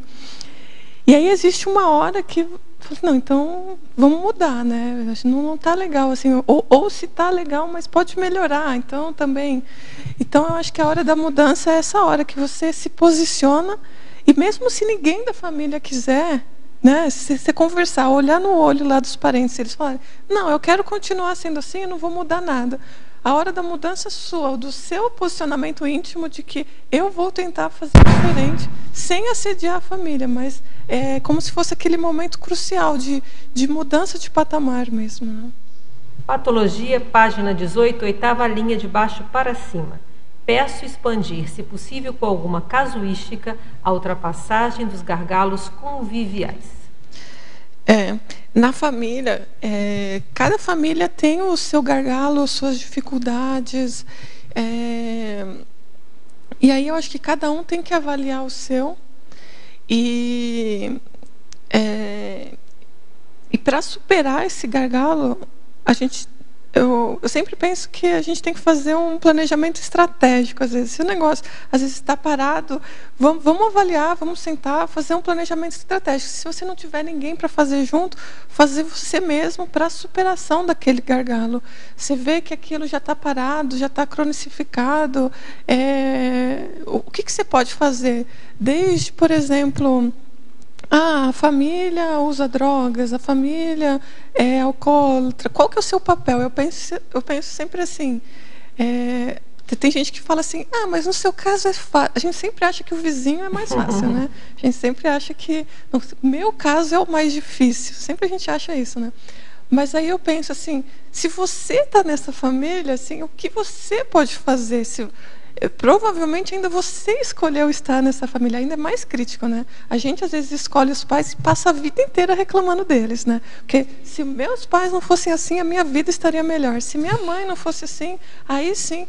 Então, eu acho que a gente voltar para a gente, tentar ver o que a gente pode fazer para a superação. Patologia, página 19, final da penúltima linha. Poderia discorrer sobre o papel do intermissivista na célula familiar? Quais as situações que avalia mais delicadas? A mais delicada, assim, não sei te dizer exatamente. Mas o que eu vejo do papel é sempre a gente trazer para a gente. Eu acho que o intermissivista, ele tem um diferencial, ele não pode mais se dar ao luxo de algumas coisas, eu penso, né? Às vezes a gente se dá ao luxo de fazer algumas coisas que eu acho que já não dá mais, já não é mais seu papel, né? Ficar, por exemplo... E assim, quando eu estava escrevendo esse verbete, eu conversei com várias pessoas que têm família aqui. E às vezes conseguir perceber que, mesmo estando aqui, ainda a pessoa acha que o problema da vida dela é a mãe, ou é o pai, ou é algum parente. Então é como se a gente no papel do intermissivista, uma das coisas mais sérias, eu acho que pelo menos, se você não pode ajudar seu pai, alguém da sua família, pelo menos não pensar mal dele, sabe? Acho que é o mínimo que meio caminho andado. Assim, apesar de parecer bobo, não é tão simples assim, sabe? Pelo que eu andei pesquisando, eu acho que o mínimo do intermissivista ajuda muito quem não atrapalha, sabe? Pelo menos não pensa mal daqueles parentes, sabe? Joga as melhores energias, e eu acho que pelo menos isso já é um grande papel. Apesar de ser bobo, não é tão bobo. Eu acho que a gente tem que reavaliar o que a gente pensa. Guardando um tempão ali. E na questionologia, você pergunta assim: você, leitor ou leitora, convive sadiamente com sua família? Aí eu pergunto assim: se tem um filtro para saber isso daí, uma medida para saber se convive sadiamente? Eu estava falando agora do pensamento. Eu entendi que você perguntou assim: existem várias formas de você avaliar. Eu acho que a primeira é essa que eu estava falando agora, assim. A gente pensa mal ainda do parente, a gente fala tanto aqui de não pensar mal de ninguém, as melhores energias para todos. Eu acho que o primeiro filtro você ainda está pensando mal dele? Você ainda espera algo assim de assistência? Eu acho que isso ainda, já está de bom tamanho no sentido assim, se você não concorda com as atitudes do seu parente, tudo bem, mas de você pelo menos deixar ele seguir a vida dele, eu acho que já é um grande caminho, sabe? Eu acho que já dá para entender, de não pensar mal, sabe? Por exemplo, seu pai ou sua mãe fizeram algo que você não gostou. Você pode até não concordar, mas assim, de tentar entender por que eles fizeram aquilo, sabe? Se eles já têm mais vivência, ao invés de a gente xingar o pai e falar: pai, mas por que você isso? Tentar entender, eu acho que é bem positivo. Entende? O microfone para você falar, senão ninguém ouve. Passa para ele aqui. Não? Ele comentou: se não entender agora, vai entender depois, né? É verdade. Então, assim, pelo menos assim, se às vezes a gente não tem condições, como a gente é mais novo, às vezes a gente não entende, mas fala assim, pelo menos se dá o benefício da dúvida, assim: peraí, eu não entendi. Mas, exatamente, peraí, são meus pais, eu acho que eu vou dar o benefício da dúvida, então, pelo menos. Eles não vão querer me fazer mal, assim, depende dos pais, né? Porque a gente tem de tudo no mundo também, né? Sabe, se dá o benefício da dúvida e pensar bem positivamente ajuda. A gente não tem noção, né? Quando a gente pensa bem de alguém, manda boas energias, que a gente está contribuindo para a pessoa. E pelo contrário também, quando a gente pensa mal, a gente já está jogando mais terra em cima deles, né? E a gente não está ajudando. Oi?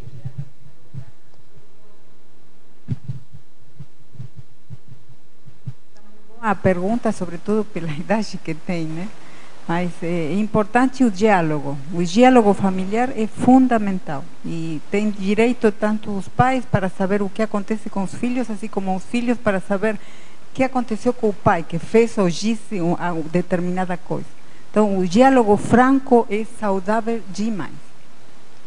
Com certeza, a gente estava falando, né, de debate, de ver hoje com todo mundo correndo, trabalhando, estudando, às vezes o pai acaba deixando de olhar para o filho, de ver o que ele realmente precisa, ao invés de conversar, ele dá um PlayStation, porque aí fica aí jogando e não me dá trabalho. Dá um presente aqui, porque aí acha que vai superar o fraternismo que ele não tem tempo para dar. Então, a gente sabe que é complicado, mas de a gente tentar reavaliar sempre o nosso papel. Se o outro não está fazendo a parte dele, tudo bem, mas vamos tentar fazer o nosso, pelo menos, né? Juliana, primeiro, parabéns pelo verbete. Muito bom o tema, gostei bastante. Você já falou um pouquinho sobre o mito da convivência sadia não ter debate, né?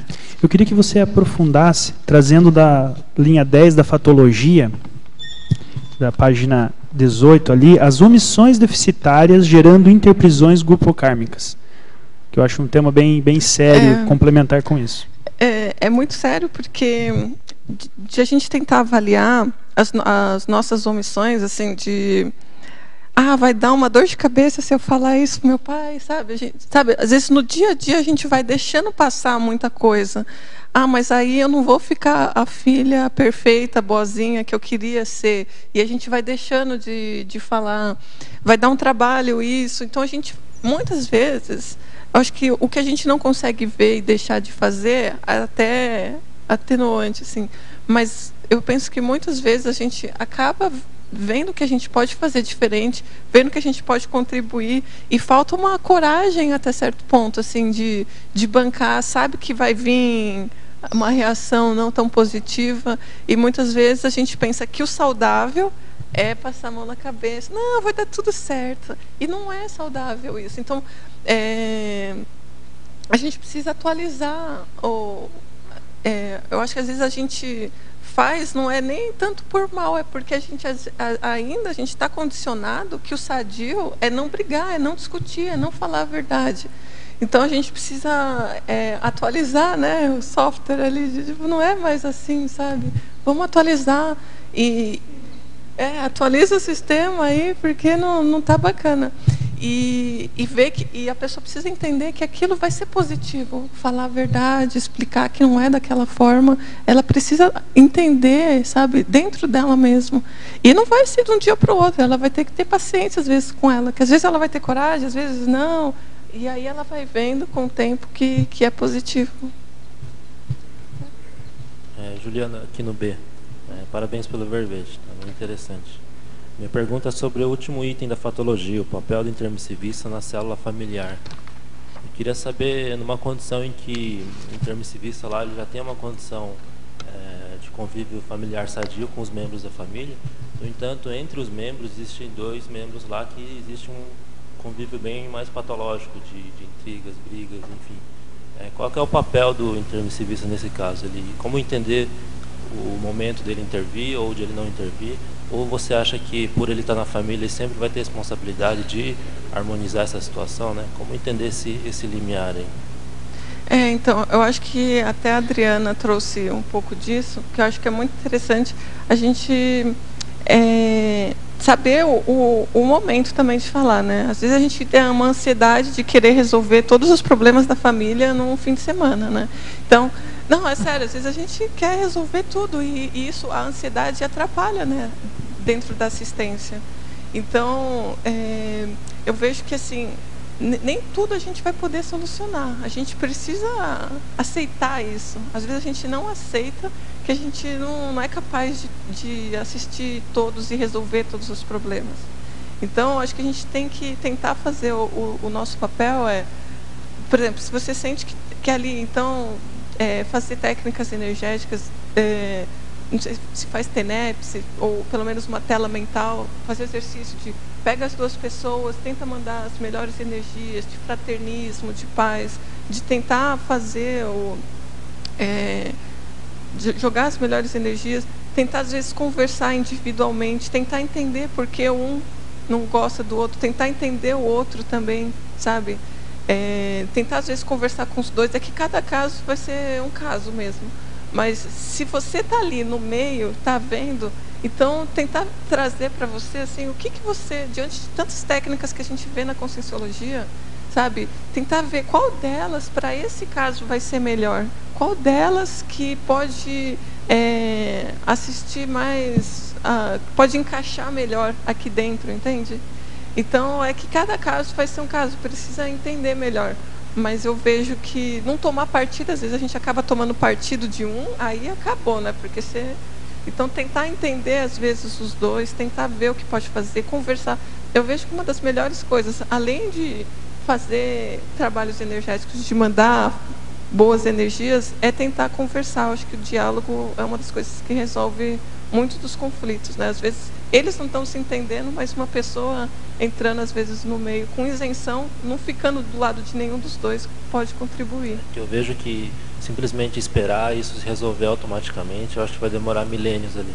Então eu penso, poxa, tem um papel de tentar de alguma forma harmonizar aquela situação. Eu acho que se você está no meio, tentar ver o que você pode fazer é muito importante. Oi, Juliana. Tudo bom, Sofia? Tudo bem. Excelente verbete, adorei. Ô, Juliana, embora você já explanou bastante, já defendeu bastante, já falou bastante, mas na página 18, na fatologia, eu gostaria que você me desse uma dica, ou se tem uma técnica, né? Dentro da convivência familiar sadia, né? Como que você fazer o controle da impulsividade, né? Que está na sexta linha, de baixo para cima, e também a mudança como lidar com a mudança das interpretações negativas dos fatos no cotidiano.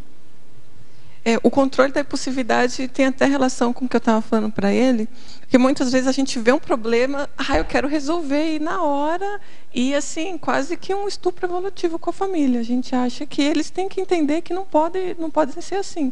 Então, eu acho que a gente tem que se controlar, a gente tem que ver que às vezes não é o momento mesmo, né? E essa questão da mudança, das interpretações negativas, é interessante de a gente trazer para a gente, que às vezes a gente até se pega, eu estou falando por mim, assim, de aquele parente, não, ele sempre faz isso para isso. A gente, sabe, a gente nem escutou às vezes o que ele falou, mas a gente sempre interpreta como se fosse negativo. Ele faz isso para me provocar, ele nasceu para me provocar. A gente acha que a pessoa, né, a vida dela é só para isso. Né? Então, é interessante a gente tentar dar o benefício da dúvida, que às vezes a pessoa ela não está fazendo para te provocar, é a gente que está interpretando de uma forma errada, sabe? De tentar entender de alguma outra forma, principalmente se alguém te fala assim, não, mas ele não fez isso para te provocar. Não, fez. Se alguém já está te falando, se dê o benefício de tentar entender que às vezes não é aquilo, entende? Bom, parabéns, Juliana. E antes de terminar, a gente tinha que fazer um agradecimento especial da equipe do Tertuliário. Porque tem uma função que muita gente às vezes não se dá conta, que é a transmissão, é ficar ali tomando conta de transmitir e de gravar os trabalhos, né? E o professor André Lima, ele trabalhou aí com a gente 3 anos aí segurando o trabalho, e agora ele vai partir aí para outras jornadas, né? Então eu peço uma salva de palmas para ele.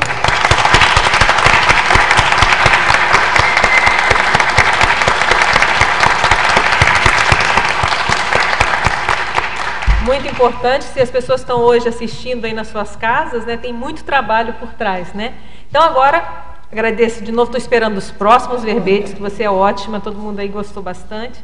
E agradeço a todos que estão presentes, tertulianos, aos teletertulianos, aos paratertulianos, e até uma próxima oportunidade.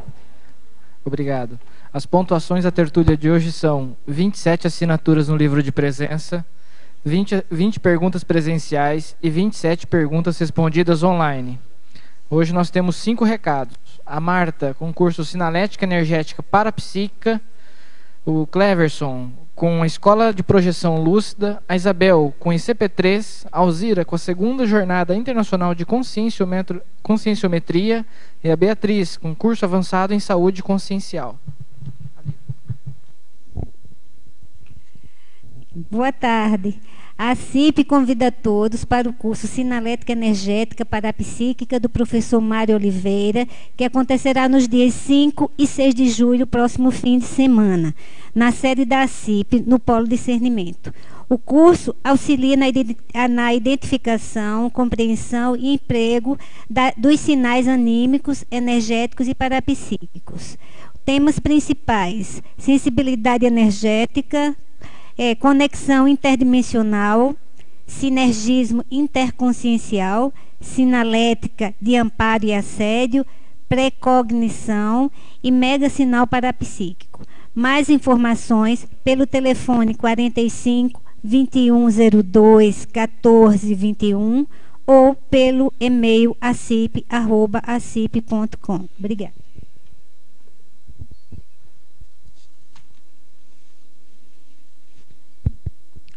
O IPC convida todos para a Escola de Projeção Lúcida. O EPL é um curso que tem como objetivo desenvolver a projetabilidade lúcida nos docentes e alunos de conscienciologia, a fim de ampliar a visão multidimensional e o contato com os amparadores extrafísicos, envolvido no fomento e implantação da projeciologia. Tal experiência tem por finalidade a autoconscientização multidimensional dos envolvidos e a formação de grupos voluntativos assistenciais, favorecendo a decodificação teática da conscienciologia. O EPL está estruturado em 4 módulos básicos e 4 módulos avançados. Os módulos básicos são o 1, que é a autoconscienciometria, o módulo 2, autopesquisa projetiva, o módulo 3, autodomínio do energossoma, e o módulo 4, que é interassistencialidade. Esse curso vai acontecer no dia 13/7 e vai até o dia 16/11. Será aos domingos, das 9 ao meio-dia. O telefone para contato é 2102-1448. Agradeço a todos. Boa tarde a todos. Estamos aqui para convidar para o curso de CP3, que será de 18 a 20 de julho no Hotel Carimã, em Foz do Iguaçu. Este é um curso a favor da Evolucim, que é uma associação da infância, e ele é um curso aberto para parentes e amigos, além dos voluntários da Conscienciologia. É um curso sem pré-requisitos, qualquer pessoa pode fazer. É um curso de campo bioenergético, onde há assistência por atacado, é um desassédio grupal fantástico. Quem estiver em Foz, quem vier a Foz, aproveite para participar. É um curso inédito, é a 9ª edição, mas é um curso raro, que começou em 96 e está em sua 9ª edição. As inscrições e informações são no site www.ecp3.org. Obrigada.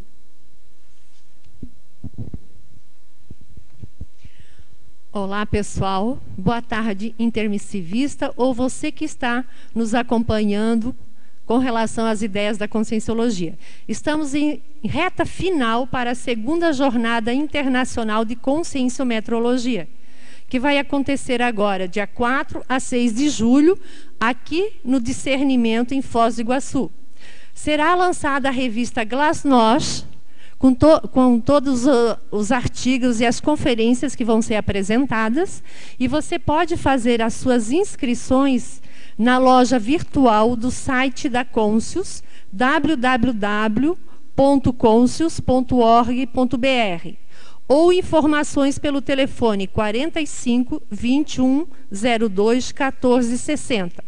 Sejam todos bem-vindos para compartilhar conosco as ideias da Conscienciologia. Obrigada.